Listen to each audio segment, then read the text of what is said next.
যারা সেলাই কাজে একদমই নতুন তাদের জন্য খুব সহজ নিয়মে ব্লাউজ সেলাই নিয়ে আসলাম। তো এই দেখেন আমি ব্লাউজটা কাটিং করে নিয়েছি 31 ইঞ্চি বডির জন্য। তো এইভাবে আমি একটা একটা করে টেকিং দিয়ে নিচ্ছি। টেকিংগুলো এইভাবে সেলাই করার পর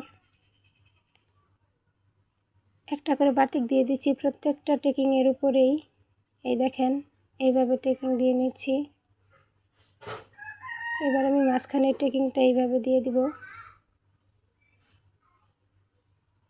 এই তো আমার টেকিং দেওয়া হয়ে গেছে। এখন নিচের দিকে টেকিং দিয়ে নিতে হবে।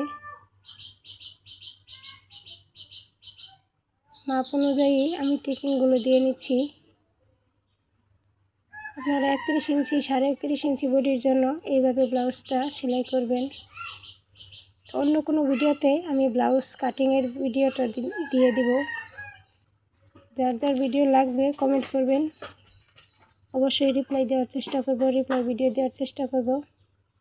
আমি সবগুলো টেকিংয়ে নখ দিয়ে আস্তে সমান করে নিলাম।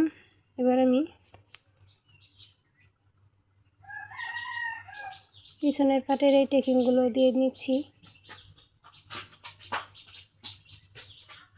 এইভাবে টেকিং দেওয়া শেষ হলে এইভাবে নখ দিয়ে আস্তে নেবেন। যাদের আয়রন আছে তারা একটু আয়রন করে নেবেন। তো এখন আমি গলার পট্টিটা সেলাই করে নিচ্ছি। আপনারা এইভাবে গলার পট্টিটা সেলাই করে নেবেন।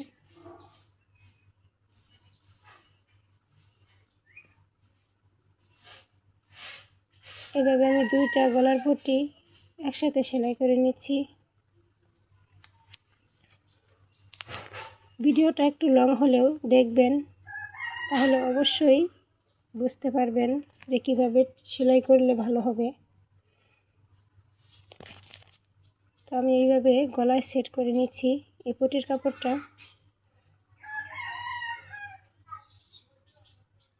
এই তো আমার সেট করা শেষ।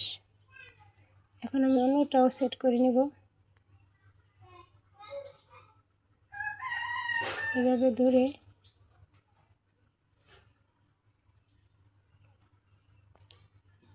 এখন আমি এই কাটগুলো দিয়ে দিচ্ছি। এই কাটগুলো যত ছোট ছোট হবে গলার ফিনিশিংটা তত ভালো আসবে।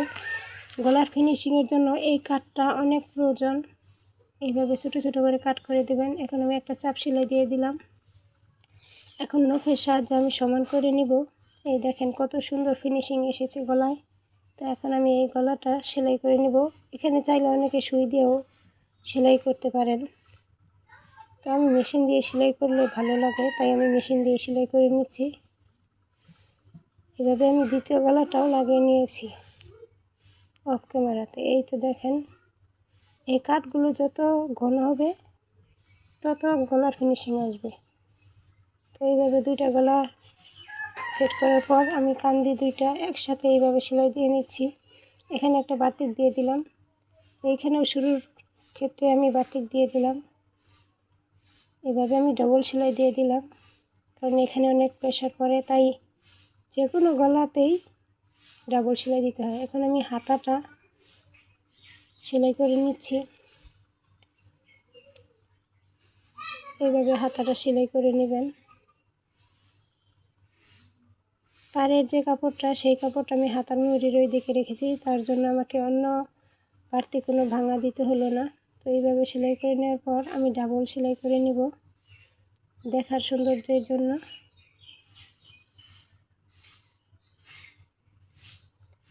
দুইটাই আমি ডাবল সেলাই দিয়ে দিলাম।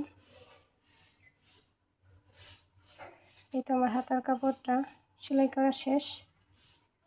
এখন আমি কান্দিতে এইভাবে সেট করে নেব। এখানে আমি তালপাট কাটিং করে নিলাম। আপনারাও সামনের পাটে তালপাট কাটিং করে নেবেন। এখানে হাতাতেও আমি তালপাট কাটিং করে নিলাম। তো এইভাবে মাঝখানে রেখে আমি এইভাবে হাতাটা লাগিয়ে নেব। ভিডিওটা একটু লং হয়ে যাচ্ছে, তবুও ভিডিওটা ধৈর্য সহকারে দেখলে শিখতে পারবেন। আমি কোনো কিছু স্কিপ করছি না, সব কিছুই একটু জেড বুঝিয়ে দিচ্ছি।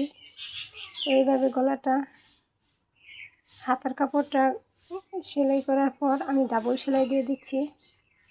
এই তো এখন সেলাই করা শেষ। এখন আমি নখ দিয়ে আস্তে নিলাম। এভাবে আমি দুইটা হাতায় করে নিয়েছি। এবার আমি হাতার মেজারমেন্ট অনুযায়ী এইভাবে একদম বডি সহ সেলাই দিয়ে নিচ্ছি। বডির মাপটা দিয়ে এইভাবে আমি সেলাই করে নিচ্ছি। তো আমি এখানে দুইটা সেলাই দিয়ে নিলাম, আপনারা দুইটা করে সেলাই দিবেন। ঠিক একই নিয়মে এই সাইডেও আমি মাপ অনুযায়ী সেলাই দিয়ে দিচ্ছি। তো আপনারা এইভাবে সেলাই দিয়ে দিবেন। তো এখানে আমি একটা ভুল করে ফেলছিলাম, কারণ ওই ভিডিও করার সময় আমার কাস্টমার চলে আসছিল। তো ভিডিওটা ভুলটা কখন করেছি তখনই বুঝিয়ে দিব। তো এইভাবে আমি সেলাই করে নিচ্ছি।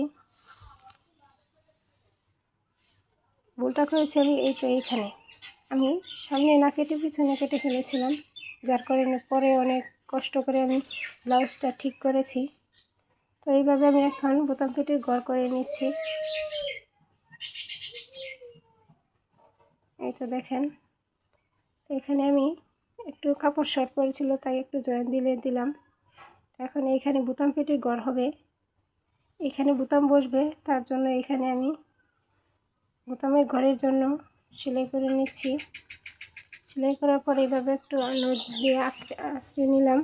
তো এখানে আমি একটা ভাঙা দিয়ে তারপরে এখানে এইভাবে ঘুরিয়ে আমি সেলাই দিয়ে দিব। তো ব্লাউজের সৌন্দর্য ফুটে এই সেলাইটুকুর জন্যই।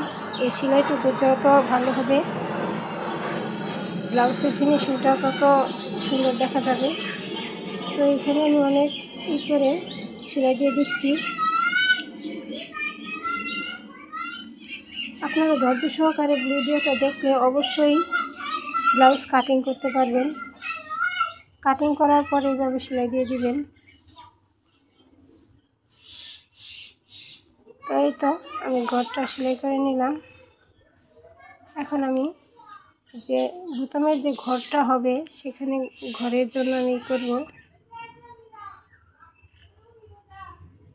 এই তো এইভাবে সেলাই দিয়ে দিলাম। এখন একটা চাপ দিয়ে দিলাম নখ দিয়ে আঁচড়ে। এই তো এখন এই পুরো কাপড়টা আমি ভিতরে ভেঙে দিলাম।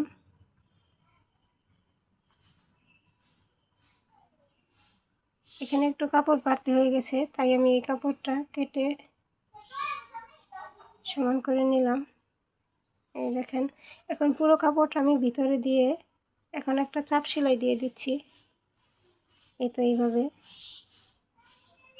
এটা হচ্ছে বাউ সাইডে আমি সেলাইটা দিলাম।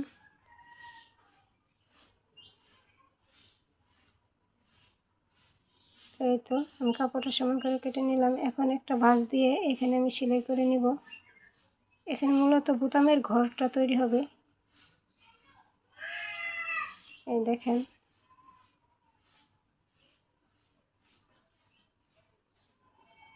এই তো হয়ে গেছে।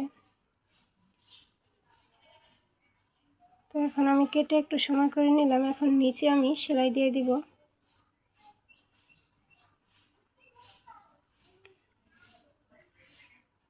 আপনারা এইভাবে 1 থেকে 1.5 ইঞ্চি কাপড় রেখে নিচে সেলাইটা দিয়ে দিবেন। ওই পাটের কাপড়ের সাথে মুড়িটা এইভাবে দেখবেন মাপ দিয়ে সমানে করে ঠলে তারপর সেলাই দিবেন। এই তো নিচে সেলাই দেওয়া শেষ। তো এখন এই তো দেখেন ফাইনাল লুক। অনেক কষ্টের পরে এই